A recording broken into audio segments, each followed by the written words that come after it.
నేను మీ కేవ్ బాబు బద్దవరం మోటోలాగర్ ఈరోజు మీకు బ్రహ్మాండమైన ఆలయం చూపించడానికి అయితే రెడీ అయ్యాను. అదేంటంటే రాంబాణం. విజయనగరం దగ్గరలో ఉన్నటువంటి విజయనగరానికి 9 కిలోమీటర్ల దూరంలో ఉన్నటువంటి శ్రీ రామనారాయణం అనే టెంపుల్ అయితే చూపించడానికి మీరు రెడీ అయ్యాను. ఈ టెంపుల్ మొత్తం 15 ఎకరాల టెంపుల్. ఈ మొత్తం కూడా శ్రీరాముడి ధనుసు రూపంలో ఉన్నటువంటి ఆలయం. మీరు ఎప్పుడూ చూసుంటారు. మీకు వీలైతే మీరు వెళ్ళండి, చూడండి, చూసి ఆనందించండి. అక్కడి వరకు వెళ్ళలేని వాళ్ళు నా ఛానల్ చూసి తప్పకుండా లైక్ చేయండి, కామెంట్ చేయండి. హాయ్ ఫ్రెండ్స్, నేను మీ కేవ్ బాబు బద్దవరం మోటోలాగర్. ఈరోజు మీకు ఒక మంచి టెంపుల్ అయితే చూపించడానికి రెడీ అయ్యాను. అదేంటి శ్రీ రామనారాయణం.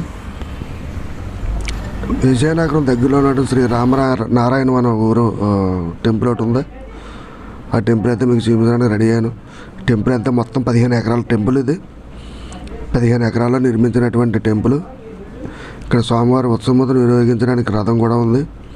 ఇదంతా కూడా టెంపుల్ ప్రహరీ గోడ. చాలా అందమైన ప్లేస్. ఇక్కడైతే మాత్రం చాలా ప్రశాంతమైన వాతావరణంలో ఉన్నటువంటి శ్రీరాముడి బాణం ఆకారంలో ఉంటుంది ఇక్కడ టెంపుల్. మనకి లోపలికి ఎంట్రీ ఫీజు అయితే మాత్రం 60 రూపీస్. చాలా బాగుంది ఆలయం అయితే మాత్రం. ఆలయం లోపలికి ఎంటర్ అవ్వడానికి 60 రూపాయలు పెట్టి మేము టికెట్ తీసుకొని, బండికి అయితే 10 రూపాయలు తీసుకున్నారు పార్కింగ్ ప్లేస్కి. ఇది అవుటర్ ప్లేస్, అవుటర్ అంటే గుళ్ళోకి బయటకు వచ్చే మార్గం అది. ఇదంతా కూడా చాలా ప్లేస్ ఉంది. ఇక్కడ ప్రత్యేకత ఏంటంటే ఆంజనేయ స్వామి స్టాచ్యూ ఉంటుంది. అందు మీద లేజర్ షో వేస్తారు. చాలా బాగుంటుంది అది. పిల్లలకి అయితే మాత్రం 10 రూపాయలు, పెద్దలకు 40 రూపాయలు.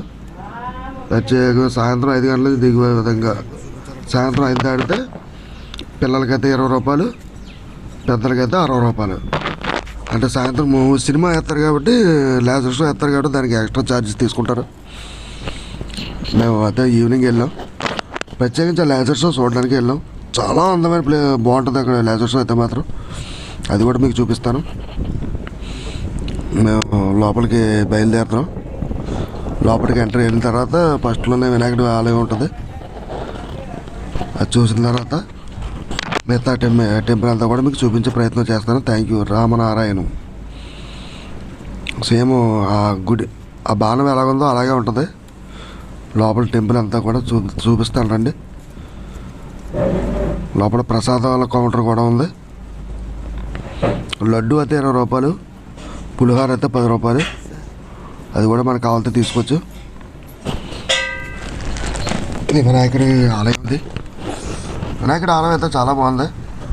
చాలా లోపల విగ్రహం కూడా చాలా చాలా మంచి విగ్రహాలు, చాలా అందమైనటువంటి విగ్రహాలు అయితే ఉన్నాయి. అవి మీకు చూపిస్తాను. ఈ గుడి వెనకాతలే శివపార్వతుల స్టాచ్యూలు అయితే చిన్న చిన్న బొమ్మలు ఉన్నాయి. అవి కూడా చూపిస్తాను. ఫౌంటైన్ లా ఉన్నాయి. ముందు నందీశ్వరుడు, తర్వాత శివలింగం, శివపార్వతులు, ఓ పక్క వినాయక స్వామి, ఓ పక్క కుమారస్వామి ఉన్నటువంటి ఈ ప్లేస్ ఇది. విగ్రహాలు అయితే మాత్రం చాలా నీట్గా ఉన్నాయి. మీరు అందరూ రండి, చూడండి, చూసి ఆనందించండి. నా ఛానల్ మాత్రం ప్రతి ఒక్కరికి తప్పకుండా మీ ఫ్రెండ్స్ అండ్ ఫ్యామిలీ మెంబర్స్కి మాత్రం తప్పకుండా షేర్ చేయండి. Thank you friends.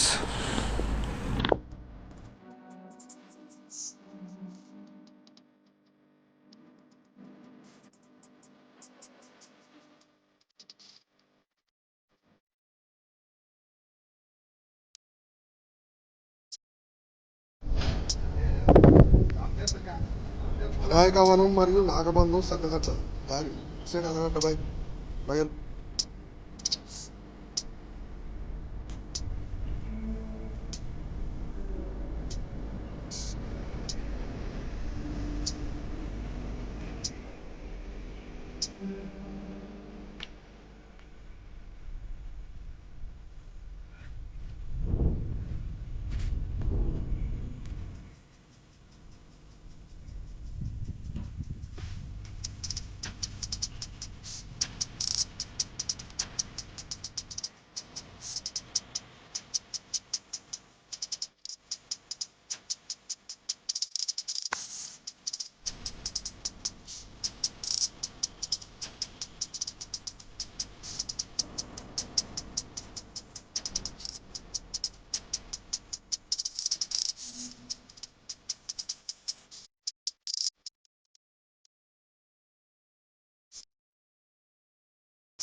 ఉంది ఇక్కడ.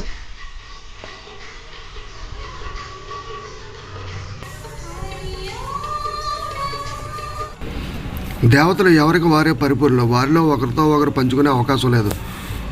ఒకరితో ఒకరు సుఖ సంతోషాలను పంచుకొని మోక్షాన్ని పొందే అవకాశం కేవలం ఓన్లీ మనుషులకు మాత్రమే ఉంది. ఈ విషయాన్ని గ్రహించండి అందరూ. శ్రీ రామనారాయణం. లక్ష్మీదేవి విగ్రహం, కలవ భూమి మీద ఉన్నటువంటి లక్ష్మీదేవి. నైట్ పూట అయితే మాత్రం ఈ ప్లేస్ చాలా బాగుంది. అది కూడా చూపిస్తాను మీకు లాస్ట్లో. ఆంజనేయ స్వామి విగ్రహం స్టాచ్యూ. నాకు తెలిసి 150 అడుగులు అనుకుంటాను, ఫీట్స్ అనుకుంటాను. అది చాలా అంటే చాలా బాగుంది. ఆ విగ్రహం అయితే మాత్రం ఆలయ ప్రాంగణం అంతా కూడా మొత్తం చాలా అందమైన ప్లేస్ ఇది. చాలా ఎక్కువగా చూడాలనిపించే ప్లేస్ ఇది. మనందరం కూడా ప్రతి ఒక్కరు తప్పకుండా ఈ ఆలయాలను మాత్రం దర్శించాలి. చూసారు కదా అంత అందమైన పార్కింగ్ అయితే మాత్రం చాలా బాగుంది. ఆధ్యాత్మిక వన సముదాయం చాలా రకాలు, అన్ని రకాలు ఉన్నాయి కింద. అంతే మాత్రం పైన అయితే రామాయణం సంబంధించిన బొమ్మలు, ఆ పైని రామాయణానికి సంబంధించిన ప్రతి చిన్నప్పటి నుంచి జరిగిన దాని నుంచి లాస్ట్ వరకు కూడా ప్రతి బొమ్మలో కూడా అక్కడ శిల్పులు చెక్కి పెట్టారు ఇందులోని. చాలా చాలా అంటే చాలా బాగుంది ఈ వన సముదాయం. ఇది కూడా మీరు చూడొచ్చు. ఇక్కడ ఒక విగ్రహం అయితే ఉంది. Thank you friends. నా ఛానల్ ఫస్ట్ టైం చూడండి తప్పకుండా సబ్స్క్రైబ్ చేయండి. పక్కన బెల్ ఐకాన్ నొక్కండి. మీ ఫ్రెండ్స్ అండ్ ఫ్యామిలీ మెంబర్స్కి మాత్రం తప్పకుండా షేర్ చేయండి. Thank you so much.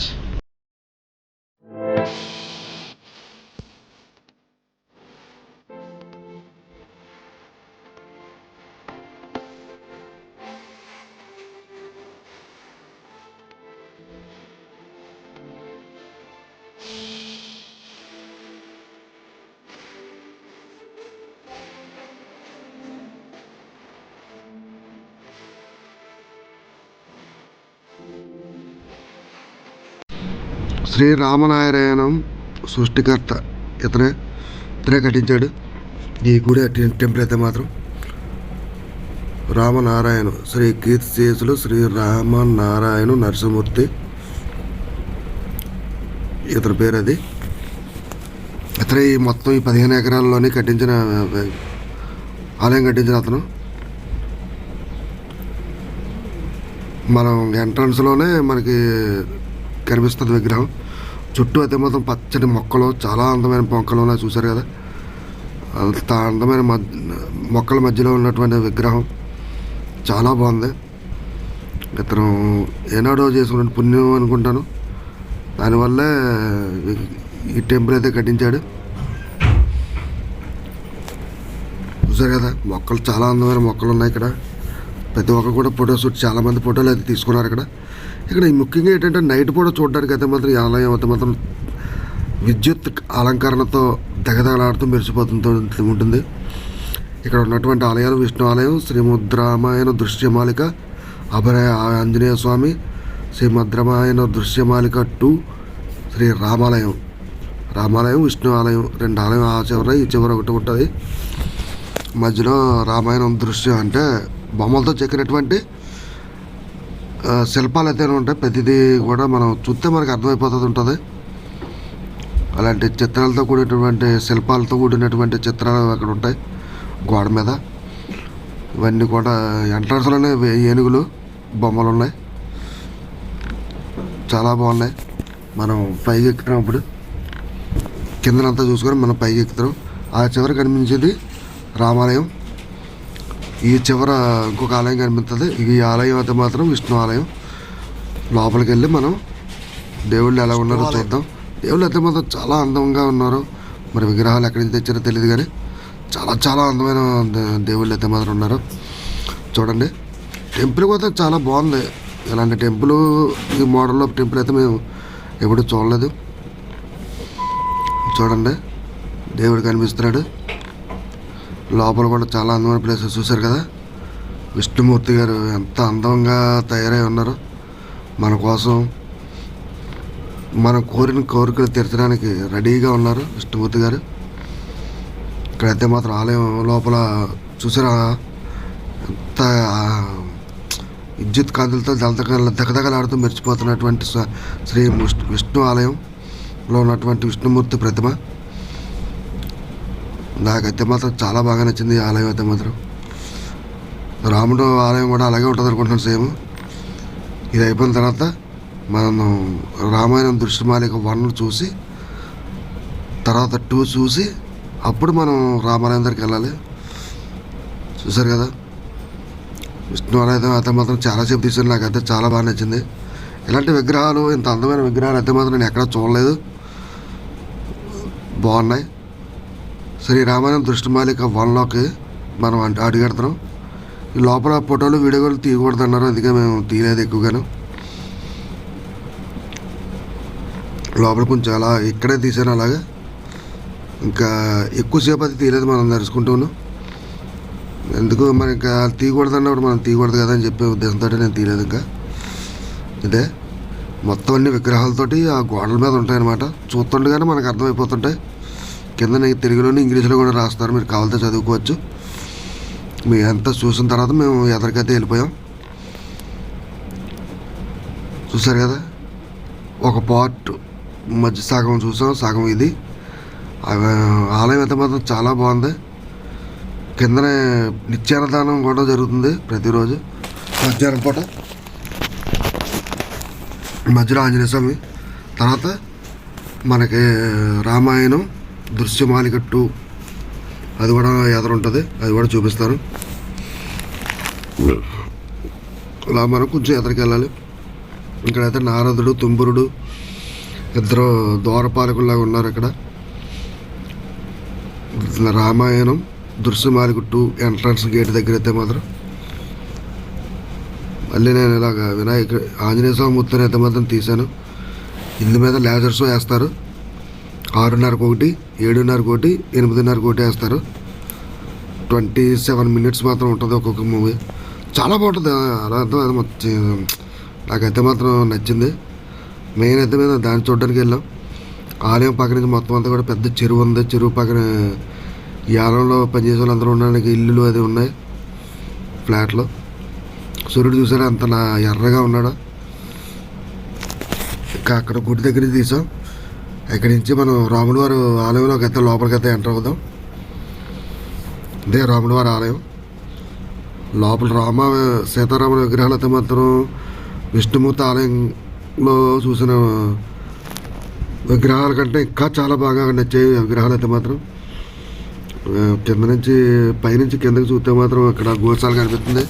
ఇదే గోశాల పైన విష్ణు చక్రం రూపంలో స్లాబ్ వేశారు. ఇది మాత్రం చాలా అమేజింగ్.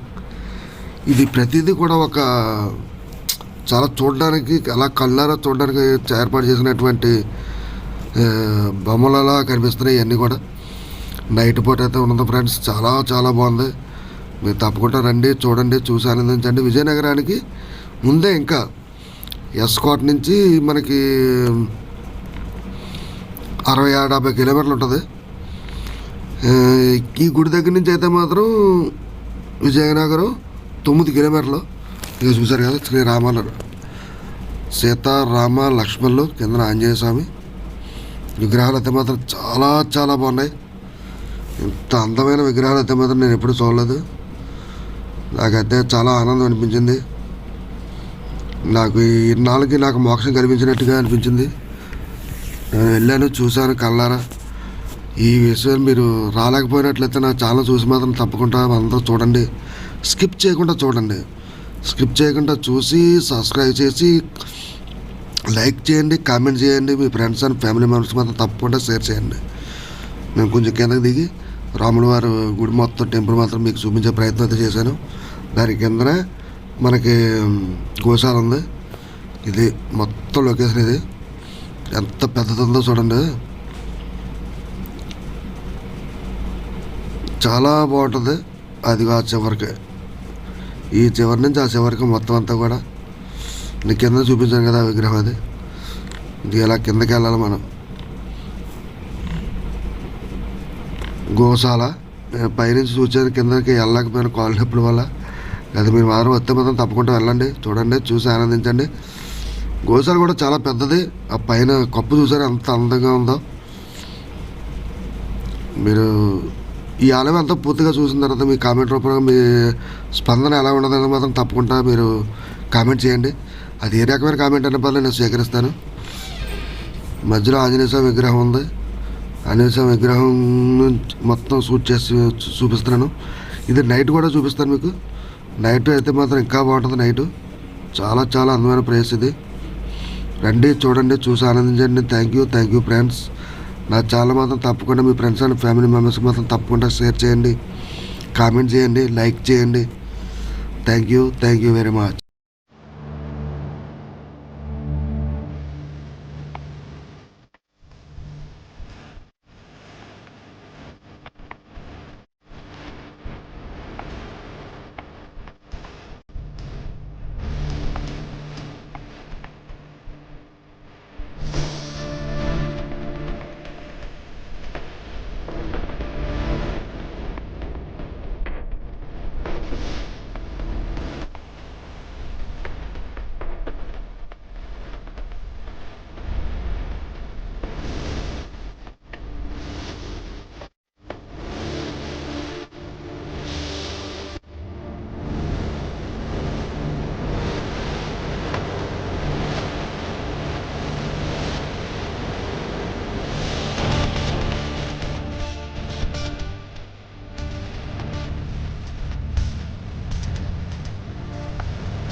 ఆ?